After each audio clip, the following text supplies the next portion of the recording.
পান্তা ভাত নিবেদন করা হয় শীতলা পুজোতে। কেন বাসি খাবার হয় মায়ের ভোগ?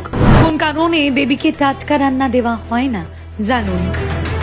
হিন্দু ক্যালেন্ডার অনুসারে হোলির 8 দিন পরে চৈত্র মাসের কৃষ্ণপক্ষের অষ্টমী তিথিতে শীতলা অষ্টমীর উপবাস পালন করা হয়।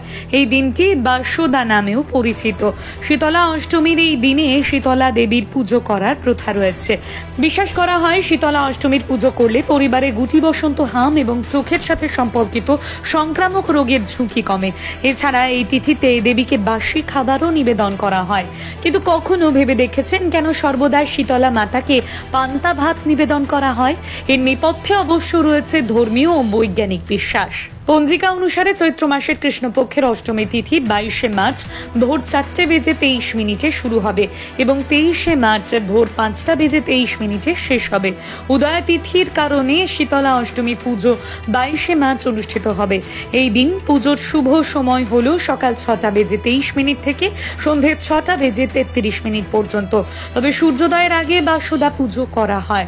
এবার বলি এই পুজোয় পান্তা ভোগ হিসেবে নিবেদন করার আসল কারণ।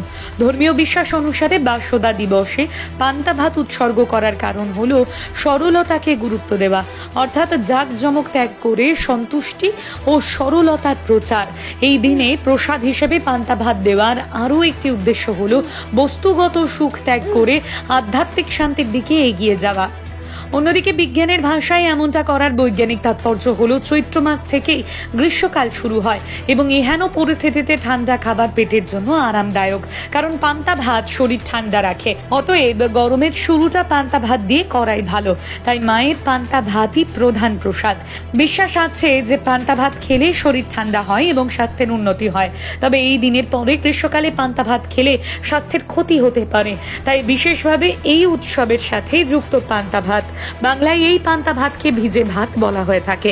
গ্রাম বাংলা থেকে শুরু করে শহর প্রত্যেক জায়গায় এই পান্তা ভাত খাওয়া হয়।